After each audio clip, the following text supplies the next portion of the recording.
Buenas noches a todas y todos. Sean bienvenidos al tercer curso de verano de la Fundación Lauro Campos y Marielle Franco. En esta edición haremos una introducción al Capital, la obra magna de Marx. Mi nombre es Pablo Enrique, soy coordinador de este curso de formación. Este proyecto de formación es ofrecido por la Fundación Lauro Campos y Marielle Franco y cuenta con la colaboración voluntaria y militante de un grupo de profesoras, profesores, investigadoras e investigadores de renombradas instituciones brasileñas de enseñanza e investigación, profundamente comprometidos con la construcción de los caminos para la emancipación humana del valor. Hoy, en el 18º encuentro de este curso de formación, está con nosotros el profesor Marcelo Carcañolo. Marcelo posee licenciatura en Ciencias Económicas por la Universidad de São Paulo y maestría en Economía por la Federal Fluminense y doctorado en Economía por la Federal de Río de Janeiro. Actualmente es profesor titular de la Facultad de Economía de la Universidad Federal Fluminense, miembro del MIEP-UFI, y fue presidente de la Sociedad Brasileña de Economía Política, SEP, y de la CEPLA, Sociedad Latinoamericana de Economía Política. Marcelo participa del grupo de trabajo Claxo, Crisis y Economía Mundial, y es miembro de la Red Internacional de Cátedras, Instituciones y Personalidades sobre el estudio de la deuda pública. Miembro de la dirección de la CEP, actualmente, experiencia en el área de economía con énfasis en economía política, economía marxista y desarrollo económico. Actualmente actuando principalmente en los temas de teoría del valor, teoría marxista, capitalismo, neoliberalismo, desarrollo de América Latina. Marcelo Carcañolo continuará la presentación de la sección 5 del libro 3 del Capital, tratando de la decisión de la ganancia en interés y ganancia empresarial, y el capital que devenga interés. En este momento me gustaría saludar a todos y todas, alumnos y alumnas, profesoras y profesores que están con nosotros en este proyecto. Hago un saludo en especial al presidente de la Fundación Lauro Campos, a Francisbaldo Méndez, a nuestra querida compañera y guerrera Bernardech Menezes, a la profesora Carla Cecilia, y saludo y agradezco a todo el equipo técnico que nos ayuda en el curso, André Trinidaggi, Yuri Peseche y Adriano Trinidaggi. Este curso de formación hace parte de los proyectos de construcción de los espacios políticos para la formación de nuestras y nuestros luchadores y luchadores por una sociedad emancipada de todas las formas de alienación, explotación, patriarcalismo, racismo y otras opresiones. Aquí contribuimos para la mejor calificación de nuestra militancia, para las duras disputas y embates que despuntan de este periodo de profundización de la barbarie de la sociedad del capital. Cierro esta presentación lamentando una vez más el nuevo récord negativo que verificamos en la sociedad brasileña. Más de 3.000 muertos en 24 horas debido al COVID-19. Es una situación terrible para nuestra población, indigna, y que nos causa profundo dolor y tristeza. Y con esto paso la palabra a mi querida amiga Marisa. Gracias, Paulo. Buenas noches a todas y todos. Quiero inicialmente hacer un saludo a Marcelo, en particular, que va a conducir con ustedes este encuentro de hoy. Un saludo a Paulo, también a Kim, que colabora con nosotros en los bastidores. Y vine a dar y dejar los recados de siempre, recordándoles que la interacción con el profesor Marcelo va a suceder solamente aquí, durante la clase en vivo, de manera que va a ser posible que hagan preguntas por el chat de YouTube, y Marcelo se dedicará a responderlas al final de la clase de hoy. A las 20:45 va a ser liberado el link para la confirmación de la presencia en la clase. El link estará en la descripción del video y también en el chat. Para la confirmación de presencia basta que ustedes cliquen en el link y hagan el login en la plataforma del curso de la Fundación.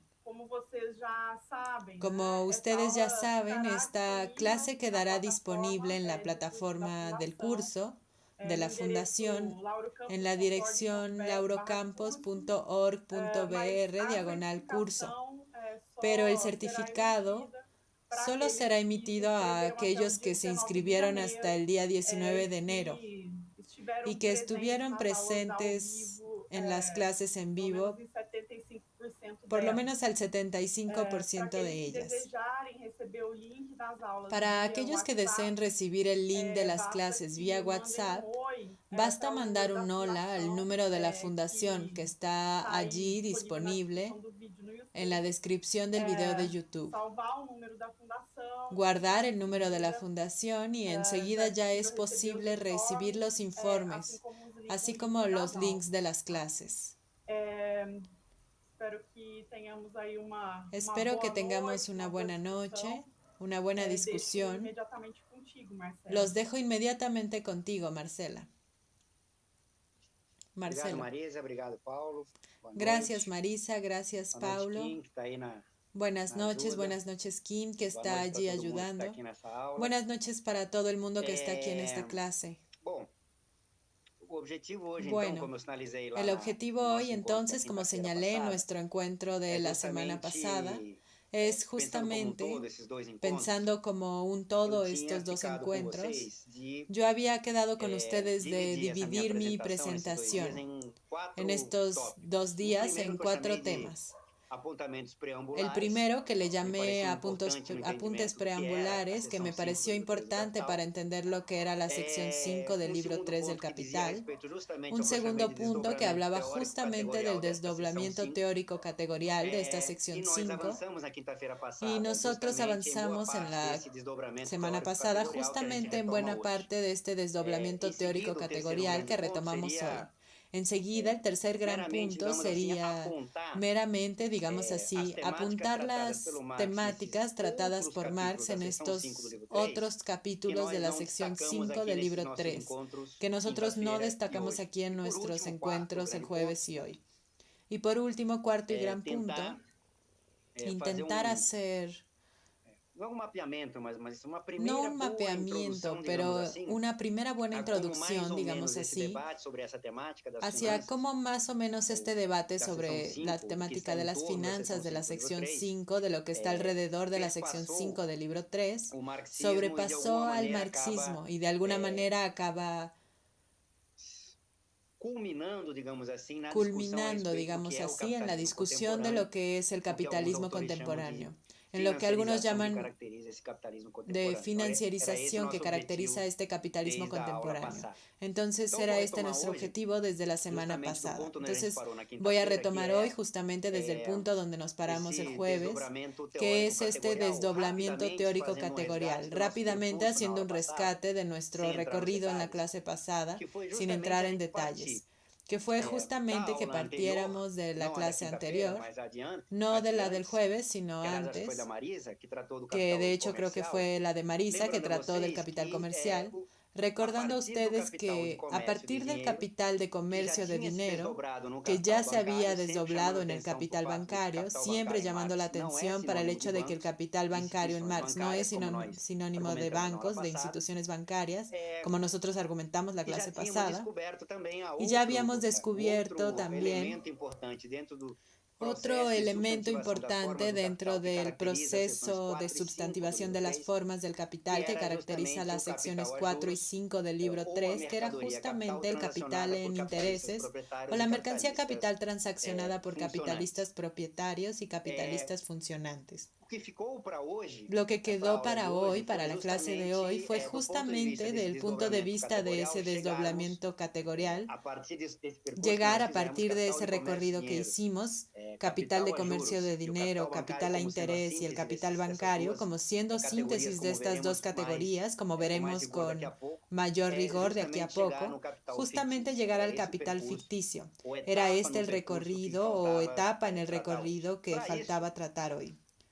Para llegar a esto, voy por lo tanto, para cerrar mi segundo gran tema con el cual inicié la clase pasada, del desdoblamiento teórico categorial, voy a tratar de los capítulos 25, crédito y capital ficticio, 27, el papel del crédito en la producción capitalista, solamente con un comentario lateral.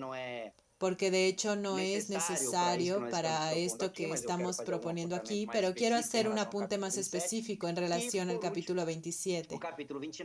Y por último, el capítulo 29, partes constitutivas del capital bancario, con el cual culminamos o llegamos al capital ficticio.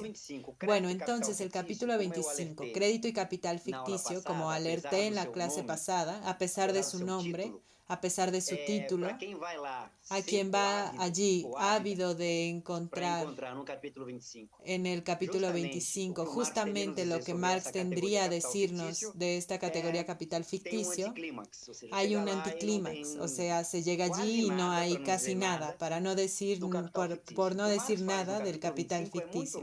Lo que Marx hace en el capital 25 es desarrollar más algo que es necesario para llegar al capital ficticio, que es tratar del desarrollo del sistema de crédito. Por lo tanto, él cumple más en el capítulo 25, la primera parte del título, ese sistema de crédito, y cómo eso va a culminar en el capital ficticio. Eso va a quedar para el capítulo 29, que en su título también promete, al contrario del capítulo 25, el título del capítulo 29 promete poco, partes constitutivas del capital bancario, pero es allá o a partir de allí que logramos entender lo que es el capital ficticio.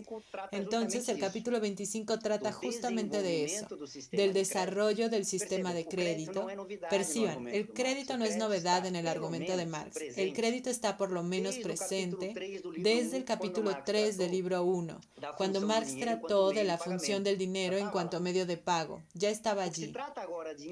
Lo que se trata ahora es entender ese sistema de crédito desarrollado con las adicionales determinaciones concretas al respecto de las legalidades del modo de producción capitalista que obtuvimos desde allí, capítulo 3 del libro 1, hasta ahora. Por lo tanto, no es poca cosa.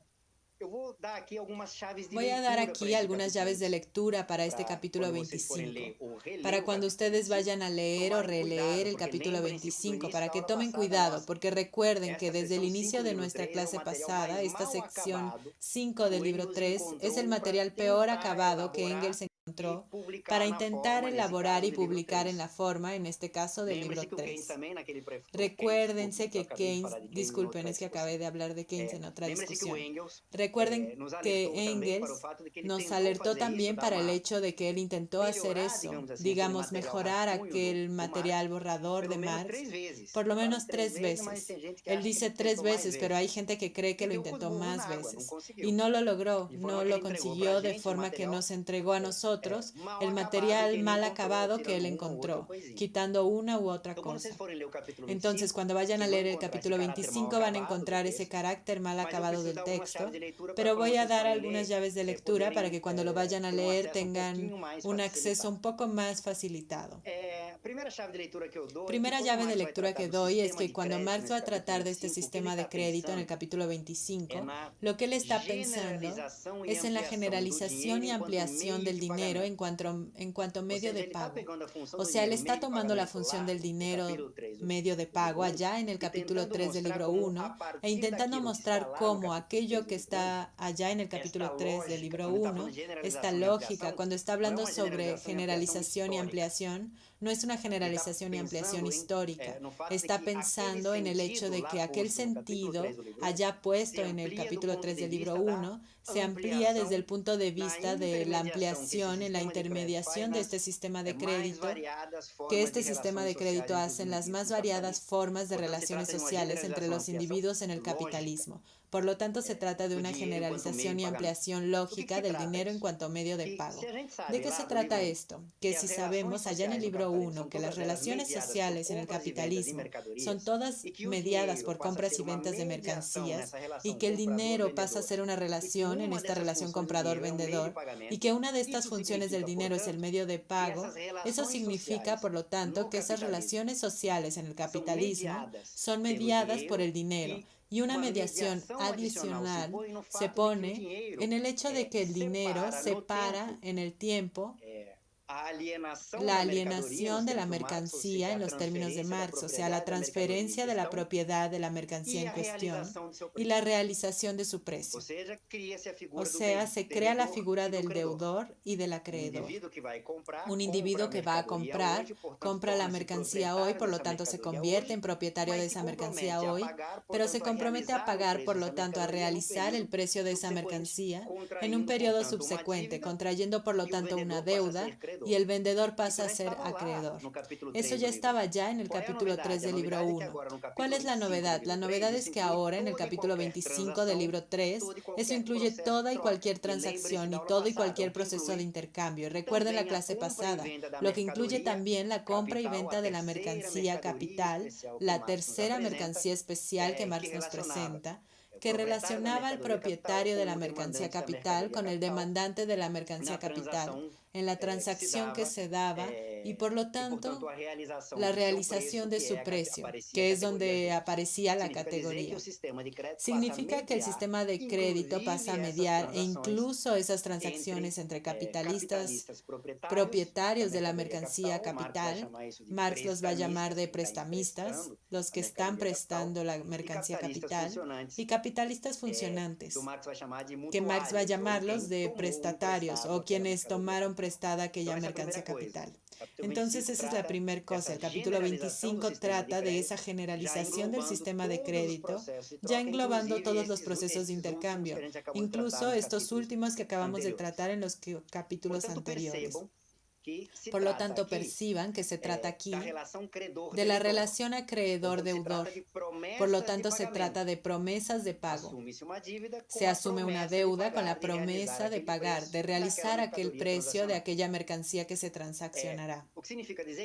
Lo que significa decir que los acreedores pasan a presentar hoy un determinado papel, si ustedes quieren, que dice que esos acreedores tienen el derecho de recibir en el futuro aquella deuda que fue contratada hoy. Por lo tanto, se tiene una promesa de pago. ¿Qué quiero rescatar con esto? El hecho de que también aquí aparece el dinero crediticio. Porque con esa promesa de pago, esos propietarios que se transformaron en acreedores pueden, si es creíble esa promesa de pago, evidentemente, pueden pagar o realizar otras funciones del dinero. O sea, esas promesas de pago pueden mediar la circulación, pueden pagar deudas, todas aquellas otras funciones del dinero pueden pasar a ser cumplidas con esa promesa de pago, por lo tanto con ese dinero de crédito, lo que significa decir que se trata aquí también del dinero de crédito. Segunda llave de lectura importante para el capítulo 25. Marx, porque está tratando de hechos reales, concretos, para quien ya lo leyó puede ver que Marx habla de hechos reales concretos, con los cuales él se enfrentó en los distintos informes bancarios, con los que trabajó para intentar entender cómo es que funcionaba eso en la realidad que estaba viviendo. Marx va a reunir todas las promesas de pago dentro de una categoría única, que será la letra de cambio. La letra de cambio era un instrumento financiero muy utilizado en su época, hoy en desuso, pero él va por lo tanto a reunir dentro de esto que él está llamando de letra de cambio todas las promesas de pago existentes en aquel momento. ¿Por qué? Porque era la promesa de pago un instrumento financiero que cumplía esa función de servir de dinero de crédito o de promesa de pago hegemónicamente en el momento en que Marx estaba viviendo. Entonces, cuando lean en el capítulo 25 del libro 3, letra de cambio, tienen que entender allí a Marx reuniendo todas las promesas de pago, o sea, título de deuda. Cuando estén leyendo letra de cambio es el título de deuda más utilizado en el momento en que Marx está escribiendo aquel capítulo 25. Entonces esta es la segunda llave de lectura importante. La tercera y última llave de lectura importante en el capítulo 25 está relacionada incluso con algunos problemas de traducción.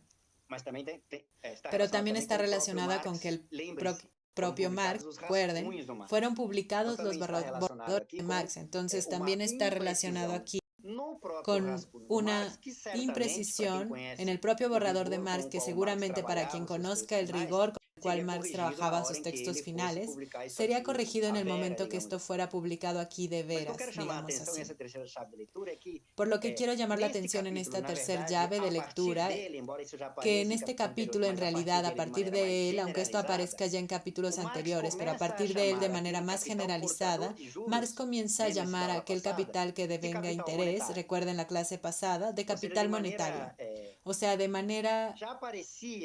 Ya aparecía antes, pero a partir de este capítulo 25, mayoritariamente en él y a partir de él, o sea, en los que vienen a seguir, cuando Marx esté llamando, en la mayor parte de las veces cuando esté hablando de capital monetario, entiendan al capital que devenga interés.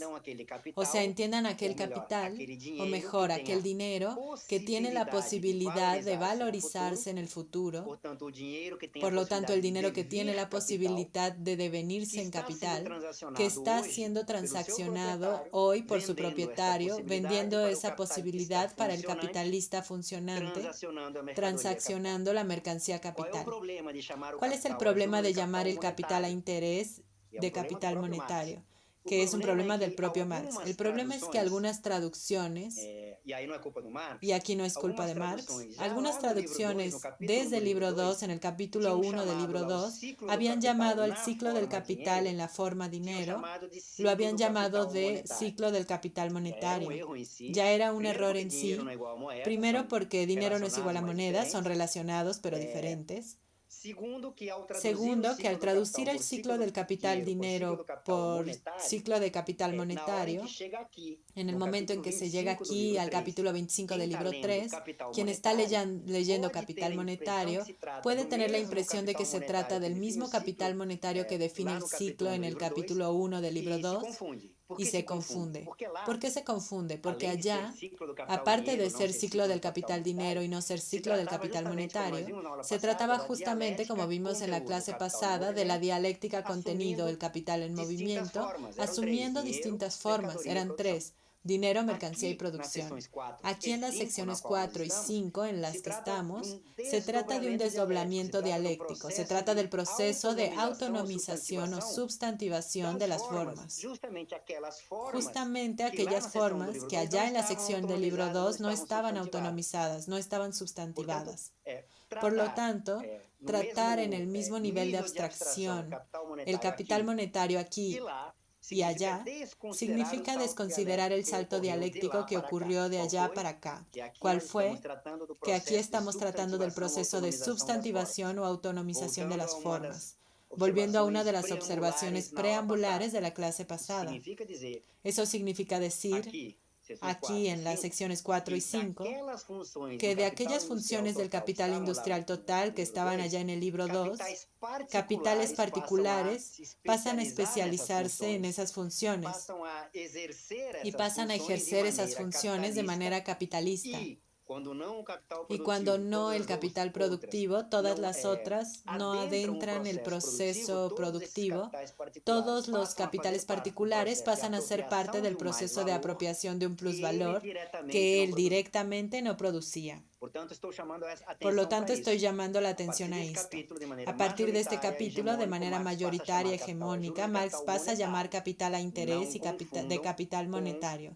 No lo confundan con las traducciones malas en el capítulo 1 del libro 2, que lo llaman del ciclo del capital monetario, que debería ser en realidad ciclo del capital dinero. Hechas estas advertencias o dándoles esta cucharadita, las llaves de lectura del capítulo 25, ¿cuál es el núcleo del capítulo 25? ¿Qué es lo que Marx dice? ¿Cuál es el significado que Marx dice que tratará de los aspectos del sistema de crédito, generalizando y ampliado en este capítulo 25? Cuando Marx está hablando de los aspectos del sistema de crédito, está justamente diciéndonos que va a tratar aquí de aquello que ya les adelanté a ustedes en la clase pasada. No parecía ya, pero estaba ganando tiempo. O sea, el sistema de crédito se desdobla, tiene como sistema de créditos dos aspectos. Uno, el comercio de dinero, 2. La administración del capital a interés o el capital monetario. O sea, cuando Marx nos está diciendo que está tratando de estos aspectos del sistema de crédito, en última instancia lo que nos está diciendo es que está tratando los aspectos del capital bancario. Y recuerden, el capital bancario en Marx no se restringe a bancos. Capital bancario en un lenguaje más contemporáneo lo podríamos llamar de sistema financiero, que incluye a los bancos, pero no se restringe a ellos. Incluye, para recordar una pregunta de la clase pasado, la bolsa de valores, pero no se restringe a la bolsa de valores. O sea, es todo el sistema que sintetiza, que reúne dentro de sí justamente las funciones autonomizadas del capital que definen ese doble aspecto: comercio de dinero y la administración o intermediación del capital a interés. ¿Qué significa eso? Que todo el dinero, sea en sus funciones técnicas, capital de comercio de dinero, sea en la forma en que aparece la mercancía capital, entra dentro del sistema, de ese sistema, del capital bancario o del sistema financiero, de forma que todo lo que es dinero, sea por las funciones técnicas del capital de comercio de dinero, sea del propietario de la mercancía capital, que desea ofrecer intereses mientras que el propietario de la mercancía capital pone ese dinero dentro de ese sistema o dentro del capital bancario, y ese capital bancario va a centralizar ese dinero, sea el dinero que no es capital en su contenido, no es mercancía capital, pero viene de las funciones técnicas del dinero, no sé, la tesorería del capital industrial, como Marx decía en el Capital de Comercio de Dinero, es toda ella centralizada por ese sistema. Junto con, perciban, va todo dentro de un mismo pastel, entra dentro de ese sistema financiero, dentro del capital bancario, del dinero que es la forma por excelencia de la mercancía capital. De forma que perciban que aquí Marx nos está mostrando, cuando él habla de los aspectos del sistema de crédito, ¿de dónde proviene la entrada de recursos para ese sistema financiero? Viene del comercio de dinero, de las funciones técnicas del dinero, y viene de los propietarios de la mercancía capital, que, entre comillas, depositan su mercancía capital en la forma dinero. Recuerden que la mercancía capital no se restringe a la forma dinero, pero la forma dinero es la forma por excelencia, si ustedes quieren, de la mercancía capital dentro de este sistema. De forma que en este sistema, o sea, el sistema de crédito, el capital bancario ya sintetizando por lo tanto, el capital de comercio de dinero y el capital a interés, ese capital bancario pasa a asumir dentro de sí, tener como negocio propio, tomar dinero de sus propietarios, sea de los comerciantes de dinero, sea de los propietarios de la mercancía capital,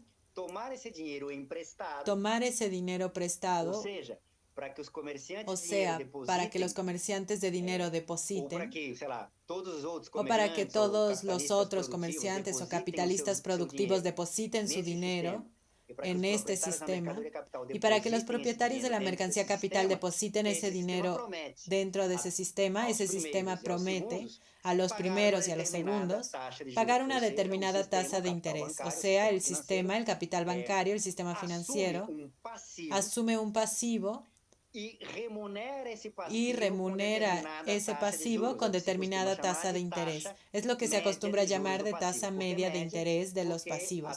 ¿Por qué media? Porque la tasa de interés que el sistema promete pagar a quien deposite su dinero dentro de ese sistema varía conforme a los instrumentos. Entonces hay diversos instrumentos financieros que permiten la captación de esos recursos, lo que se llama de tasa media de interés del pasivo de ese sistema. Es la media de esas distintas tasas de interés.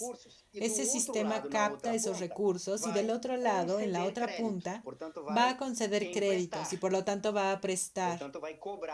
Por lo tanto va a cobrar intereses en la concesión de préstamos. Son posesiones de ese sistema. Por lo tanto, se define una tasa media de interés del activo a distintos instrumentos financieros que comportan ese activo del sistema del capital bancario, que no se restringe a bancos, porque define una tasa media de intereses del activo. Perciban que, como Marx dice en la edición de la Boitempo, en la página 454, tomar dinero prestado y prestarlo se convierte en su negocio especial.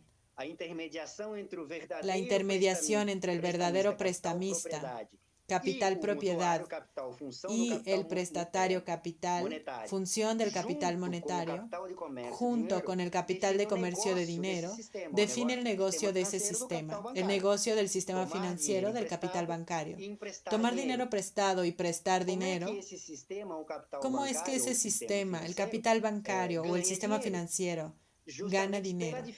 Justamente por la diferencia entre la tasa media de interés del activo, lo que él va a recibir, menos la tasa media de interés del pasivo, que fue obligado a pagar.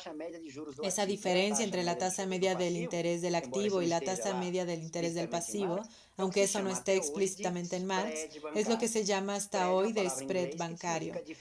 Spread es una palabra en inglés que significa diferencia, justamente la diferencia entre la tasa media de interés del activo y la tasa media de interés del pasivo. Nosotros sabemos que en la realidad concreta los bancos ganan dinero o el sistema financiero gana dinero con varias cosas más allá de eso. Tasa de corretaje, pagas tasas hasta para respirar cuando entras en esos ambientes. En fin, pero el negocio en sí de este sistema de créditos, del capital bancario que ya centralizó las funciones del capital de comercio de dinero y del capital a interés, es esa diferencia entre lo que paga al tomar prestado y lo que recibe al conceder préstamos. ¿Todo bien? Bueno, dos otras observaciones, una rápida y otra no tanto, muy importantes aún en el capítulo 25. Marx va a mostrar justamente que el hecho de que ese capital en la forma, o ese capital monetario, o ese dinero, si ustedes quieren, sea dinero en la forma y en el contenido, porque es mero capital de comercio de dinero, o sea dinero en la forma pero contenido en el capital, porque en realidad es el capital monetario, capital a interés, todo esto centralizado en un lugar solo. O sea, la centralización del capital en la forma dinero, en el sistema financiero, en el capital bancario, permite incluso ganancias de escala. ¿Por qué? Porque permite que pequeñas cantidades vengan de donde vengan. Puede ser del capital comercio de dinero, puede ser incluso del capital a interés. La centralización de esto en un solo sistema permite que en la otra punta, o sea, en la concesión de créditos del capital, financiamientos del capital de un monto mayor, sean posibles, o sea posible ese financiamiento cuando antes no lo era, cuando esos recursos no estaban centralizados. No había como alguien prestara créditos del capital pequeño, pequeñas sumas, para un proyecto, si ustedes quieren, voy a usar un lenguaje tosco aquí para que me entiendan, megalómano. No hay cómo, a no ser a lo largo del tiempo.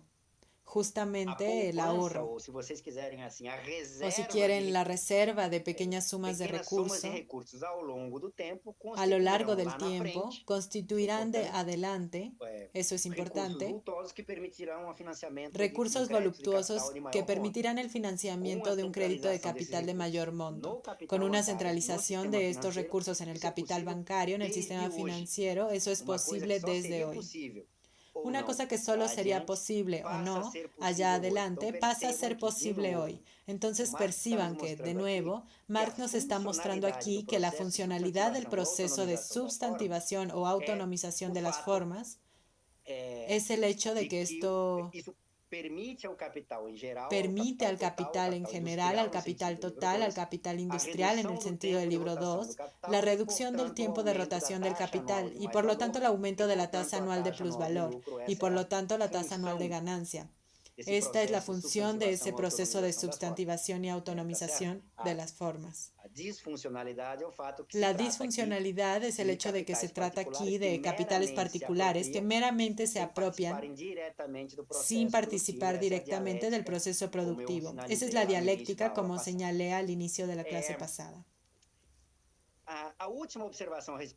La última observación al respecto del capítulo 25, que es crucial aquí, es que Marx tratará en este capítulo va a ser una pregunta llave que tiene implicaciones totales. No son apenas económicas, implicaciones incluso del punto de vista de la conciencia de clase, para que vean que Marx va a culminar con esto en la última sección del libro 3, en la sección 7. Pero él hace una pregunta aparentemente inocente. La pregunta es la siguiente: ¿de dónde viene el capital prestable a los bancos? O sea, para el capital bancario, para el sistema financiero. No confundan el capital bancario en Marx, de nuevo, con bancos. Yo sé que lo digo reiteradamente, pero aquí es importante. Van a ver más adelante. Pero esa entrada de recursos, ¿de dónde viene? Marx quiere ser riguroso aquí. ¿De dónde vienen esos recursos?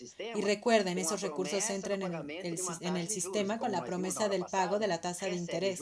Y como vimos en la clase pasada, recibe interés quien es propietario de la mercancía capital. Allí él va a identificar 4 fuentes u orígenes, si quieren, de ese capital prestable para los bancos. Primera de ellas, dice él allí, cobranza de los capitalistas industriales. ¿Qué significa eso?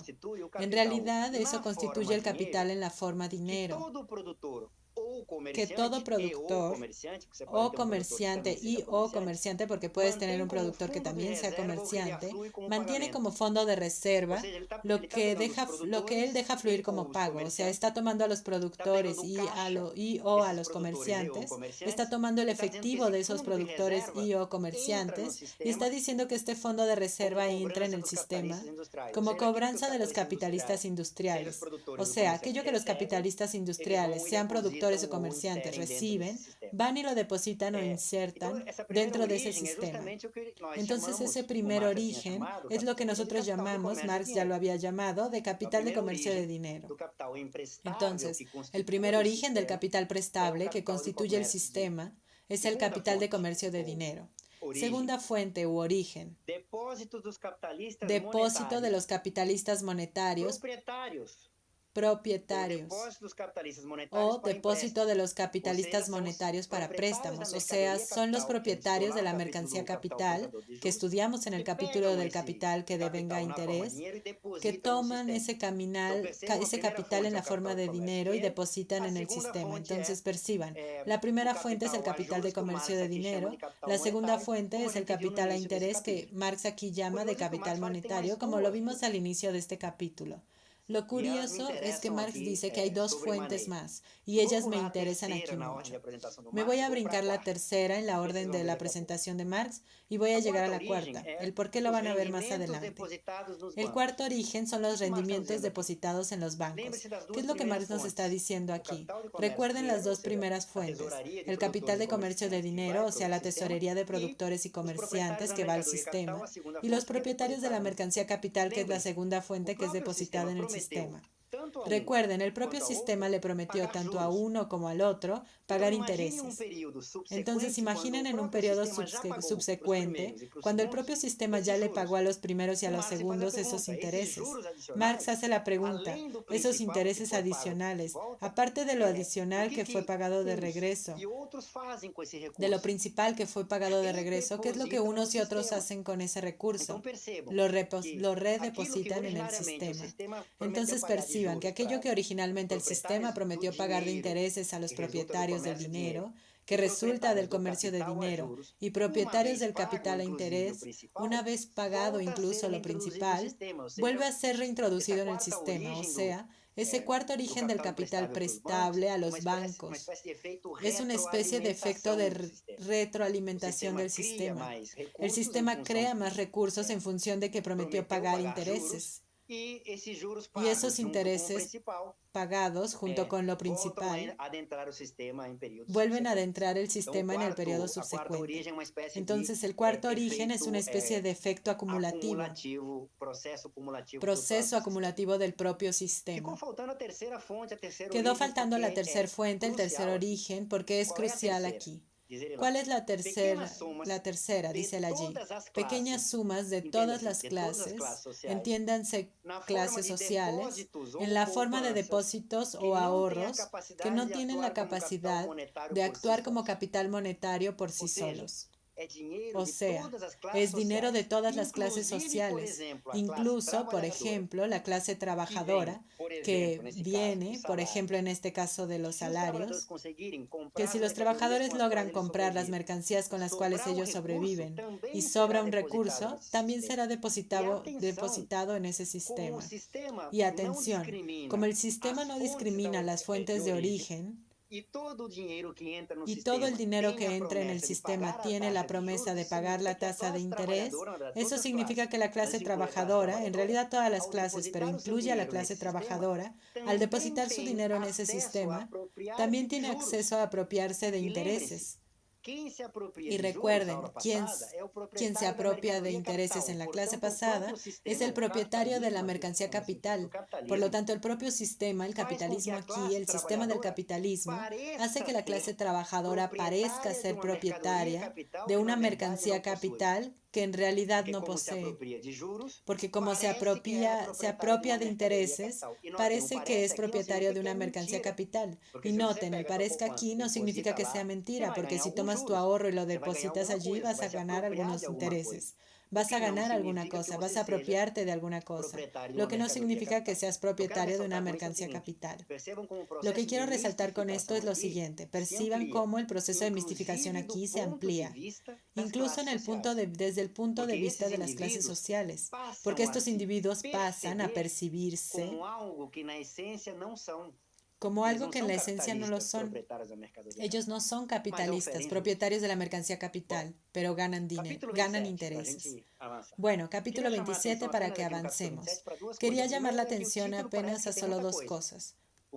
La primera es que el título parece que tiene muchas cosas. El papel del crédito en la producción capitalista. Parece que se anuncia mucha cosa, solo que también en el momento en que lo van a leer no hay grandes cosas.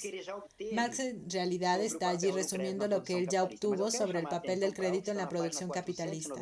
Pero quiero llamar la atención para algo que está en la página 495 de la traducción de la Boy Tempo, que es el hecho de que solo queda inteligible la última contratendencia de la ley de la caída tendencial de la tasa de ganancia que ustedes ya estudiaron, que está en el capítulo 14, o sea, el desarrollo de la sociedad por acciones, aquí. Allá Marx lo anuncia, pero queda incomprensible. Aquí en el capítulo 27 vamos a entenderlo.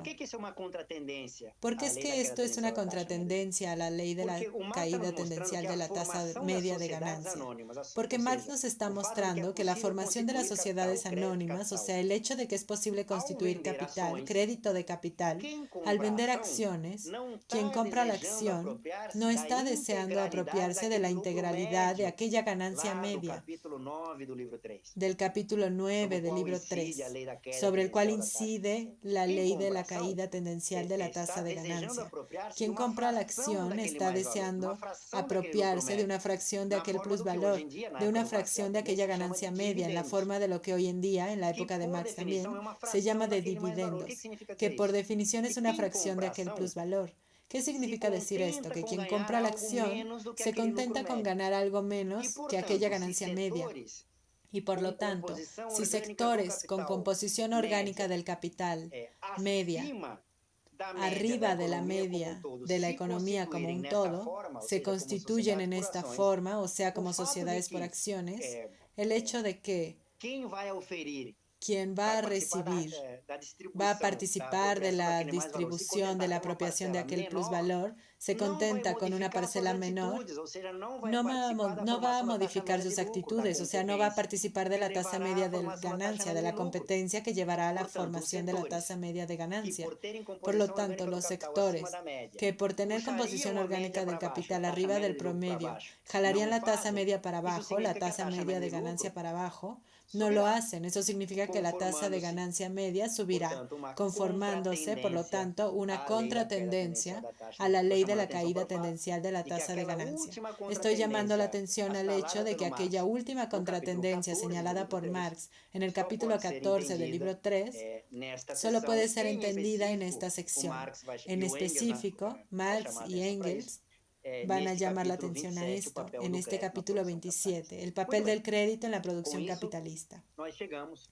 Muy bien, con esto culminamos en el capítulo 29. partes constitutivas do capital bancário. Partes constitutivas del capital bancario. Evidentemente, Marx começa na Evidentemente, Marx comienza en la primera, segunda parte tratando de las partes que constituyen el capital bancario, que denomina al capítulo. ¿En qué consiste el capital bancario? Recuerden, el capital bancario ya es aquí aquel sistema financiero que centralizó el capital de comercio de dinero y el capital a interés. O sea, está intentando desenredar las partes que componen al capital bancario. Aunque él no lo diga en el texto, pero está pensando en la forma de la contabilidad tradicional. Los elementos que constituyen el activo y los elementos que constituyen el pasivo. Él comienza con los elementos del activo. El capital bancario, por lo tanto, es compuesto del punto de vista del activo, de lo que es la propiedad de ese capital bancario, dinero en especie, o sea, efectivo, y títulos de valor, o sea, aquellos títulos de deuda con los cuales había empezado en el capítulo 25. ¿Qué significa esto? Que el capital bancario tiene dinero en especie, su efectivo, y títulos de su propiedad. Estos títulos pueden ser privados y públicos. Y por otro lado, el capital bancario se constituye también desde el punto de vista del pasivo, o sea, aquello que él se obligó a pagar para constituirse, lo que entra en él, pero no es de él. Por lo tanto, es una obligación. Es un haber, un pasivo. Y eso, según Marx, el capital bancario puede haber sido fundado, puede haber sido constituido, sea con la inversión del propio banquero, del propio capital bancario, o con el capital prestado. Perciban, aquí se abre algo que él incluso utiliza el término en inglés que él llama de banking capital. En inglés es capital bancado, que nos permite incluso o nos permitiría, Marx lo va a hacer a lo largo de los capítulos, entender la relación del mercado interbancario. O sea, para que yo comience mi negocio necesito que entre dinero. O entra dinero mío mismo, o tengo que pedir prestado. Claro que puedo constituirlo con aquellas sumas, como lo vimos en el capítulo 25, que vienen de otras fuentes. Pero puedo simplemente pedir dinero prestado de otro capital bancario. De forma que los bancos, en el sentido de Marx, las instituciones financieras, prestan para instituciones financieras y así por delante. Es lo que se llama de interbancario. Bueno, pero eso está luego en la primera página. Cuando voltean la otra página, Marx va a tratar de otra cosa que no está en el título. Y es justamente la categoría capital ficticio con la cual culminamos la sección 5. Voy a llamar la atención. Si tuviera más tiempo lo leería, pero en fin. Voy a leerlo. Está en la página 522 de la edición de la Boitempo. Es la segunda página del capítulo. Marx, después de tratar de la constitución del capital bancario, dice lo siguiente. La forma del capital que devenga interés trae aparejada la circunstancia de que cualquier rédito dinerario determinado y regular aparezca como interés de un capital, provenga o no de un capital. Primeramente se transforma el ingreso de dinero en interés y con el interés también se puede determinar luego el capital del cual proviene. Del mismo modo, con el capital que devenga interés, cualquier suma de valor aparece como capital, en cuanto no se le gaste como rédito. Más exactamente como suma principal, en contraposición al interés potencial o real que pueda devengar. La cuestión es sencilla. Supongamos que el tipo medio de interés sea del 5% anual. Por consiguiente, una suma de 500 libras transformada en capital que devenga interés rendiría 25 libras anuales. Por eso se considera cualquier ingreso fijo anual de 25 libras como el interés de un capital de 500 libras. Sin embargo, esta es y sigue siendo una representación puramente ilusoria, salvo en el caso de que la fuente de las 25 libras, estoy brincándome aquí algo, sea directamente transferible. Tomemos como ejemplos la deuda pública y el salario. Dos páginas adelante, en la página 524, después de tratar la deuda pública en el salario,